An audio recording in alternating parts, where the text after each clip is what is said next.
श्री राधे राधे श्याम। सभी श्रोताओं का और सभी विद्यार्थियों का मैं विपिन वर्मा हार्दिक स्वागत करता हूं। सभी को प्यार भरा राधे राधे नमस्कार।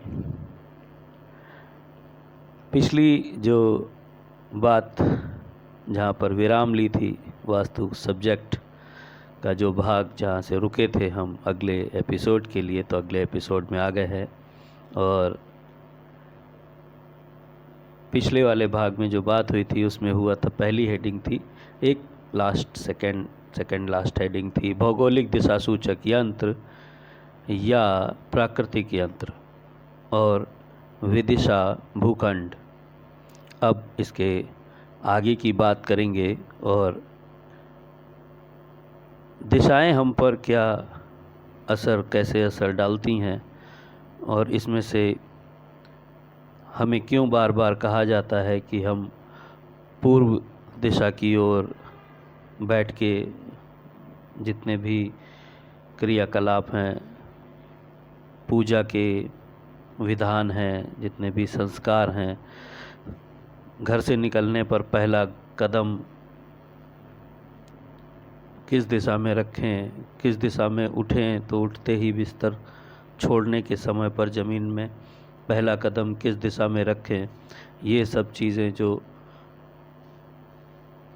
दिशाओं के असर से महत्व रखती हैं, उसमें हम एक दिशा की बात करके उदाहरण पेश करेंगे और जिसे गुरुजी ने बहुत ही सही प्रकार से उदाहरण सहित समझाने का प्रयास किया है।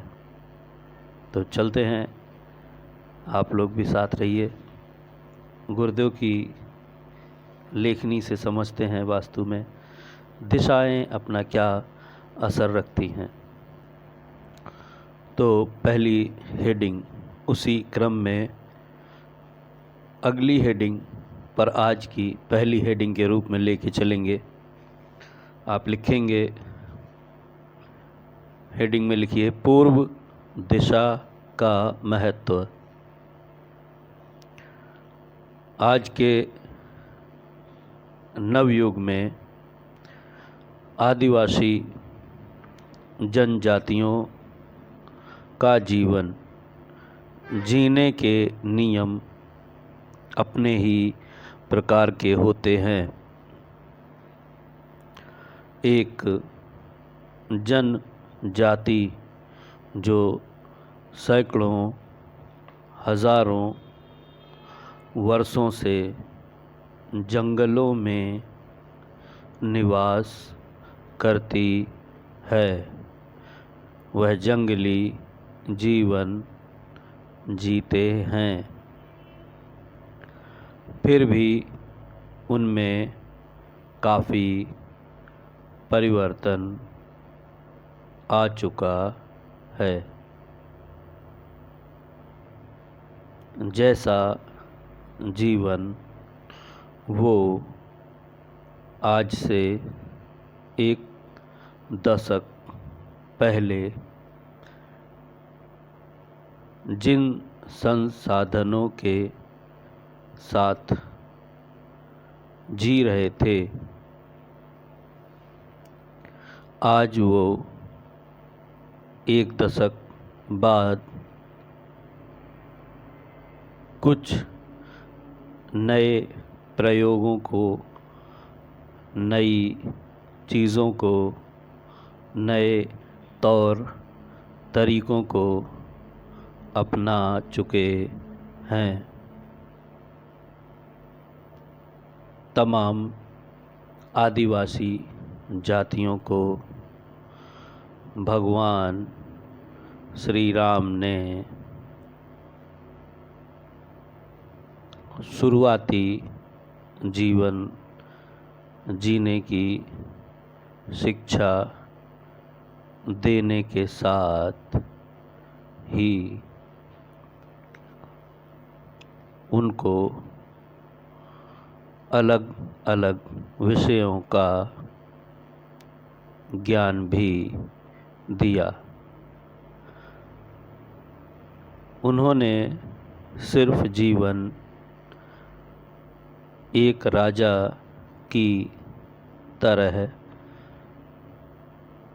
ना बिताकर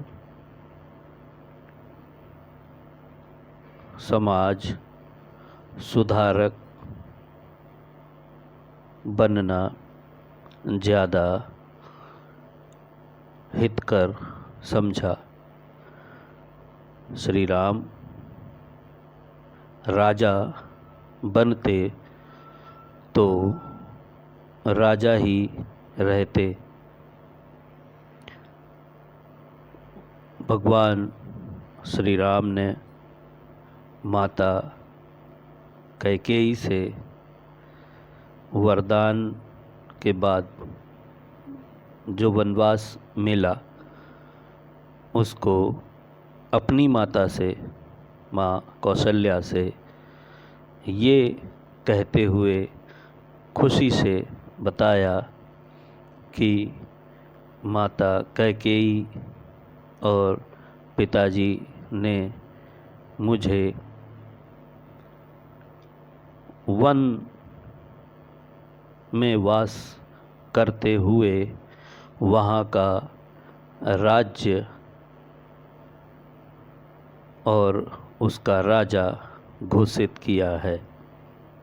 अब वहाँ के जितने भी वनवासी हैं उनके जीवन को एक राजा की दृष्टिकोण से बदलना ही मेरा परम कर्तव्य और धर्म है।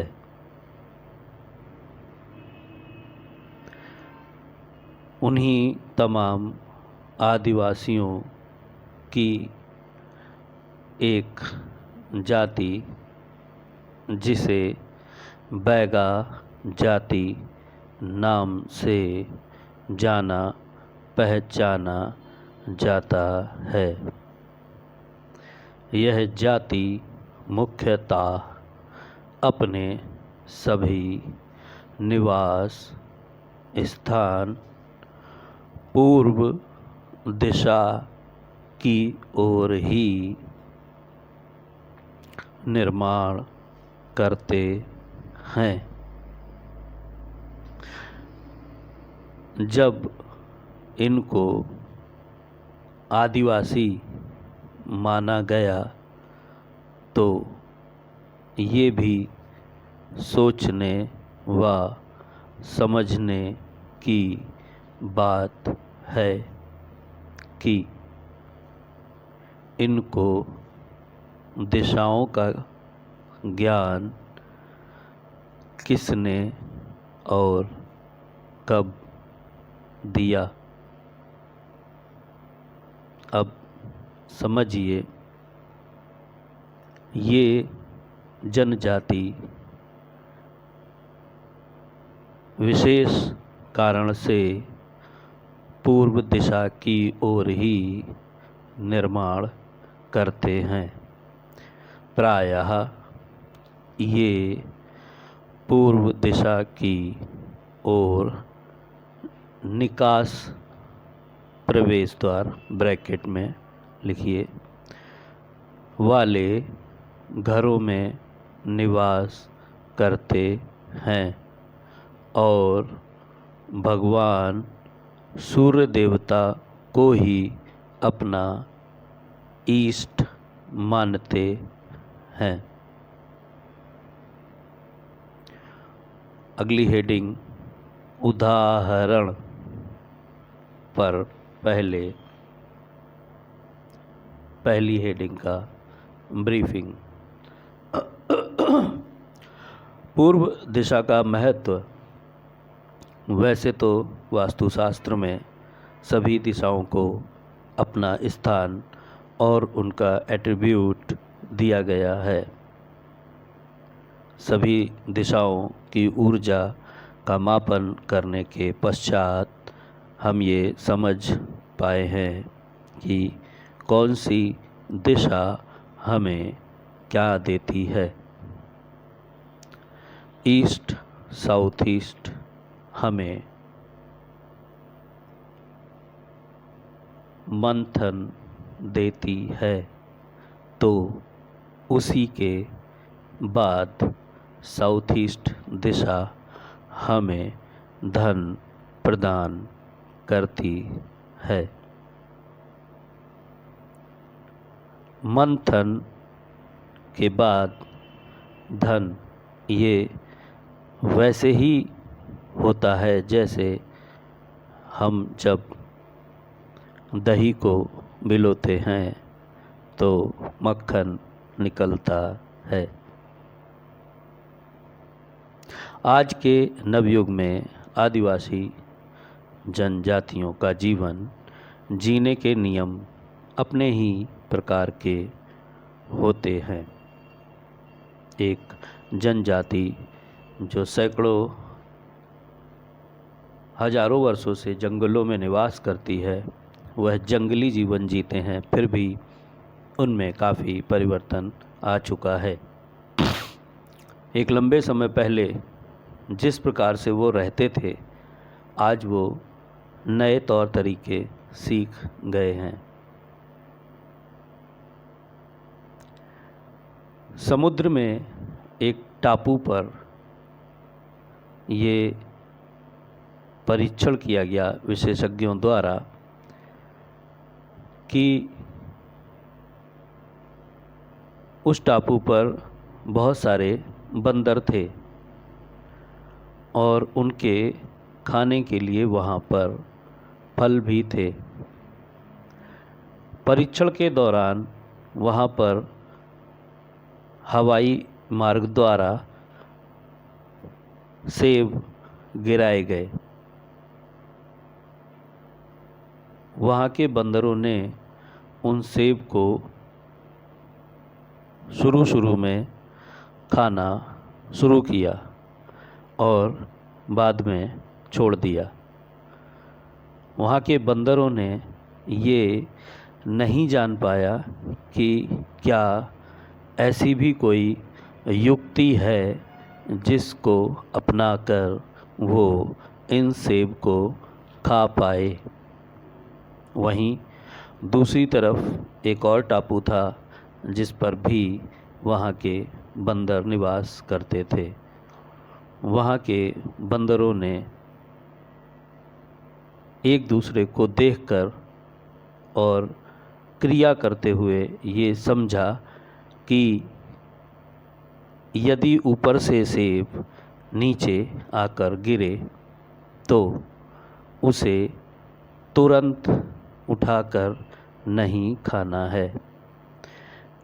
देखा गया कि वहाँ पर बंदर सेब उठाकर पहले समुद्र के किनारे जाते, उसको पानी में थोड़ा सा सफाई करने जैसा नहीं पर पानी में डुबोते, निकालते और फिर खाते। उनको ये क्रिया करते देख लोगों को आश्चर्य हुआ कि यही पद्धति पहले टापू वाले बंदर नहीं कर सके, जबकि दूसरे टापू के बंदरों के पास भी पहले टापू की तरह ही सेब गिराए गए थे। एक ने ये समझा कि ऐसे ही खाने पर बालू मिट्टी मुंह में आ जाती है, तो पानी में डाल के प्रयोग करें। इंसाइट है, जिसे आज की डेट में इंसाइट कहते हैं, वो उसे किसी एक बंदर को ये फील आया और उसने इस क्रिया को किया। ऐसे ही आदिवासी मानव से पहले वन मानुष या जंगल में जो मनुष्य थे, जिनको बंदर नहीं कहना चाहिए, वो जंगलों में रहते इस प्रकार के मनुष्य थे जो आज के प्रैक्टिकल और एडवांस युग के मनुष्य से काफ़ी पिछड़े थे। उन पिछड़े लोगों का विकास करने के लिए, उनको ज्ञान देने के लिए भगवान श्री राम ने वनवास जाना स्वीकार किया। कोई आज के समय में अगर होता तो क्या वो अपनी वन जाने की बात के खिलाफ खड़ा नहीं होता? अवश्य होता। आजकल तो माता पिता ने अपने बच्चों को इतना ज़्यादा सुविधा संपन्न और आलसी, क्षमा चाहूँगा पर कहना आवश्यक है, इतना मक्कार बना दिया है कि वो कुछ करना नहीं चाहते। जितनी भी ऐसी नई प्रजाति डेवलप हो रही है 21वीं सदी में, ये माता पिता की अच्छाइयाँ, प्रॉपर्टी, पैसा, नाम, रुतबा, शोहरत सब यूज करना चाहते हैं, करते भी हैं, पर ये बिल्कुल नहीं चाहते कि उनको माता पिता की तरफ से अगर कुछ बुरा मिलता है या उन्होंने जो अपने जीवन में कुछ गलतियां की हैं जिसके बदले में बच्चों को कुछ भी एडजस्टमेंट करना पड़ रहा है या करना पड़ेगा, तो वो सभी बच्चे बहुत आसानी से, सभी नहीं पर कुछ यदाकदा अच्छे भी हैं, वो उस परिस्थिति से क्विट कर जाना बेहतर समझते हैं। मान के चलिए पिताजी ने किसी से 2 लाख रुपए कर्जा लिया और अभी स्थिति ऐसी है कि 50,000 बाकी है देना, और वो बंदा घर पे आके गलत तरीके से मांग रहा है, तो वो बच्चे अपने आप को उससे अलग कर रहे हैं और कह रहे हैं पापा ने लिया था, वो जाने आप जानो, मैंने तो नहीं लिया ना। ये उदाहरण मैंने वास्तु करते हुए कई परिवारों में देखा। मैंने कई परिवारों में वास्तु करने के दौरान ये भी देखा कि आज की जनरेशन वृद्ध लोगों के बीमे की रकम तो चाहते हैं और सेवा के नाम पर वो कुछ भी करना नहीं चाहते। उल्टा उनकी पत्नियां, ये लाइव प्रैक्टिकल मैंने देखा है, उनको ये लगता है कि यदि वृद्ध व्यक्ति जो घर में है ये 60 साल पूरे होने, पेपर पे 60 साल पूरे होने से यदि एक दिन, वो विश जैसा मांग रही हैं कि यदि एक दिन पहले भी अगर मरते हैं तो उनको बीमे की रकम अधिक मिलेगी, और यदि ये एक दिन बाद मरते हैं तो जो जमा रकम है वो इंटरेस्ट के साथ मिलेगी। अब आज का जो समय है उसको देखते हुए आप विचार कीजिए।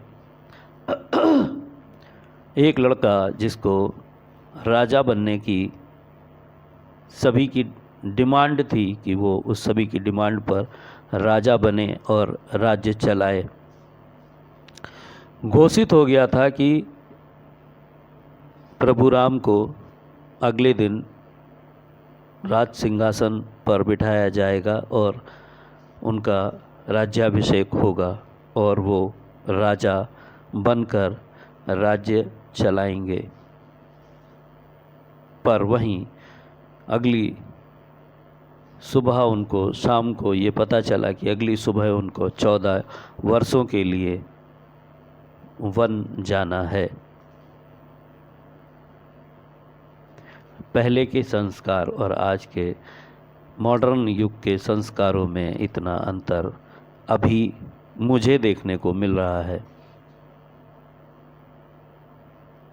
यहीं पर रामचंद्र जी ने वनवास जाकर आदिवासियों को, जितने भी वन मानुष थे, वन में रहने वाले आदिवासी मनुष्य, ना कि बंदर, उन मनुष्यों को समझाया, सिखाया, सुधारा और उन्हीं के साथ में जुड़कर उनके जीवन को बदला और भगवान राम बने।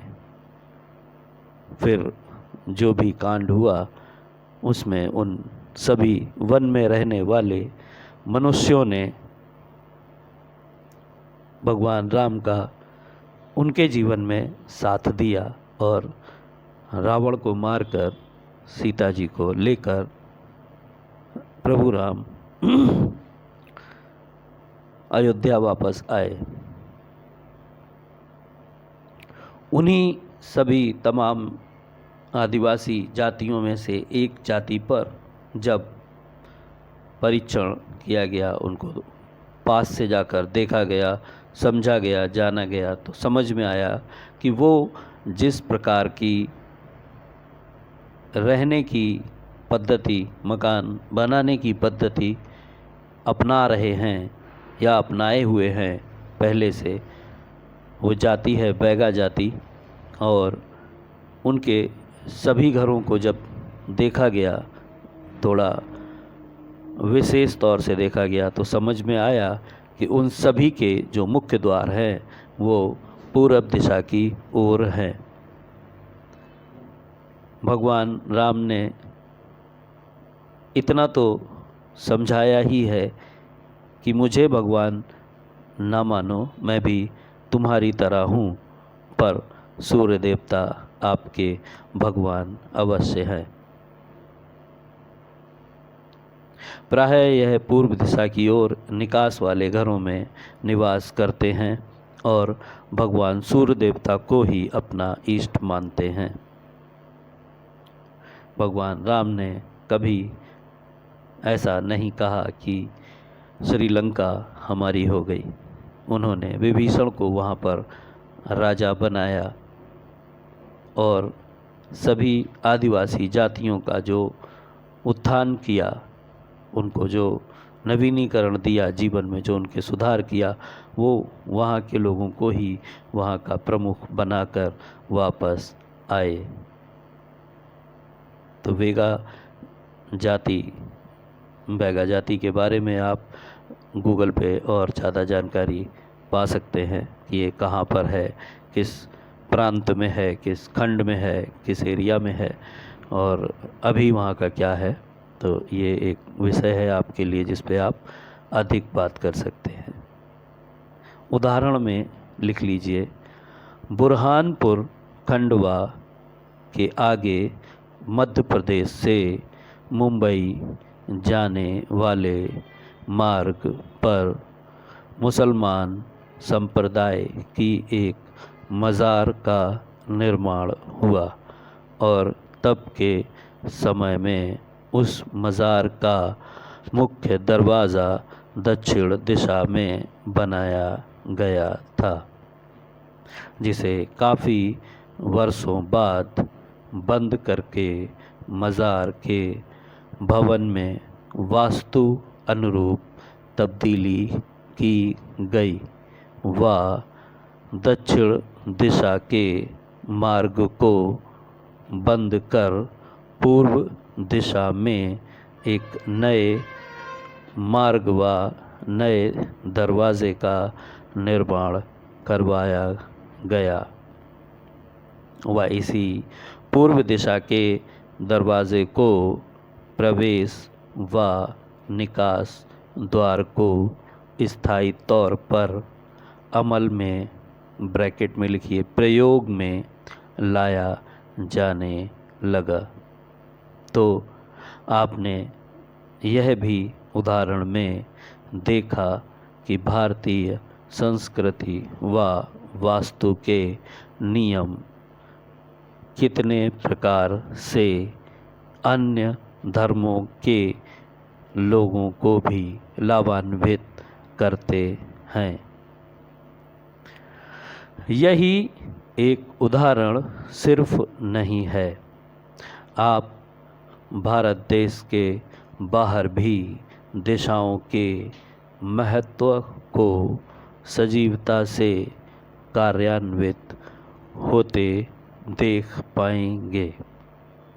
तमाम ऐसे देश जहां अन्न बहुत ही कम मात्रा में उगाया जा पा रहा था, जहाँ पर जीवन शैली बहुत ही कष्टों भरी थी, जहाँ पर मौसम इतना अनुकूल नहीं था। वहाँ के निवासियों को मौसम के प्रतिकूल जाकर जीवन जीना पड़ रहा था। अब उदाहरण में लिख सकते हैं, जैसे मक्का मदीना में भारत देश की नमाज पढ़ने की प्रथा से उलट प्रथा का पालन किया जाता है। भारतवर्ष की सभी मस्जिदों में नमाज पश्चिम दिशा की ओर मुख करके पढ़ी जाती है, पर मक्का मदीना में नमाज पढ़ने की दिशा पूर्वमुखी रखी गई है और वहाँ पर जितने भी बार नमाज पढ़ते हैं वो सभी लोग पूर्व दिशा की तरफ मुंह करके खड़े होते हैं और नमाज अदा करते हैं। बहुत समय पहले नहीं, वहाँ कुछ भी नहीं था, कच्चे मकान थे, वो भी वहाँ के रेतीले मौसम की वजह से छोटे छोटे तंग दरवाज़े थे। मकानों में खिड़कियाँ नहीं थीं भी तो अपोजिट डायरेक्शन में बंद रहने के हिसाब से बनाई गई थीं। पक्का कुछ भी नहीं बनाया जा सका। बाद के समय में जब वहाँ से लोग अन्य देशों की तरफ कूच किए और जगह जाकर उन्होंने चीज़ों को देखा, समझा, जाना, तो धीरे धीरे धीरे धीरे बहुत लंबे समय में उन्होंने अपना जीवन बदला। आज दुबई या यूएई में जो भी शहर हैं वो आज के समय में बहुत ही एडवांस हो गए हैं। तो वास्तु वहाँ भी अपना अहम रोल अदा कर रहा है। ब्रीफिंग लेते हैं। उदाहरण, बुरहानपुर खंडवा के आगे मध्य प्रदेश से मुंबई जाने वाले मार्ग पर मुसलमान संप्रदाय की एक मजार का निर्माण हुआ। तब के समय में उस मजार का मुख्य दरवाज़ा दक्षिण दिशा की ओर बनाया गया था। दक्षिण दिशा यम की दिशा होती है। यम को पूजना मतलब आप समझ सकते हैं, जितने भी सनातनी भाई बहन हैं वो जानते हैं यम दिशा का क्या महत्व है। वहाँ से उनको अच्छी वेब्स नहीं मिल रही होंगी तो उन्होंने दक्षिण दिशा के मार्ग को बंद कर एक नया रास्ता बनाया और मस्जिद में दीवार तोड़कर एक पूर्व दिशा की ओर नए दरवाज़े का निर्माण करवाया। और लंबे समय से देखा जा सकता है कि उन्होंने दोबारा दक्षिण दिशा के दरवाज़े का कभी प्रयोग नहीं किया और ना ही वहाँ पर कोई दरवाज़ा बनाया। पूर्व दिशा का दरवाज़ा वो आज तक प्रयोग में ले रहे हैं। मक्का मदीना में लोग जो नमाज़ पढ़ते हैं वो पूर्व मुखी खड़े होकर पढ़ते हैं। इसके अपोजिट भारत देश में जब भी नमाज लोग पढ़ते हैं तो पश्चिम मुखी पढ़ते हैं।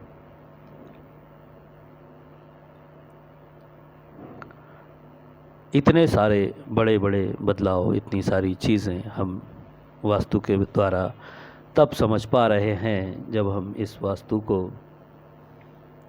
पढ़ रहे हैं। जब आप पढ़ रहे हैं तो इतनी गहराई में जा रहे हैं तो आप समझ पा रहे हैं, वरना लोग जो आज की डेट में वास्तु को समझते हैं वो सिर्फ टेप लगाना, टॉयलेट नॉर्थ ईस्ट में होना, बेडरूम गलत दिशा में होना, बच्चों के कमरे किचन गलत दिशा में होना, इतना ही जानते हैं। और जो इतना भी नहीं जानते वो कहते हैं कि हमें वास्तु पर विश्वास नहीं। कहने वाले तो यहाँ तक भी कहते हैं कि पैदा होने का कोई टाइम नहीं होता, मरने का कोई मुहूर्त नहीं होता, पर इस धरती पर इंसान हर काम मुहूर्त देख के करता है। ज्योतिषीय गणनाएं मैं नहीं मानता, रत्न अंगूठी ये सब पहनने से कुछ नहीं होता, धागे बांधने से क्या ही हो जाएगा। तो आप ध्यान रखिए,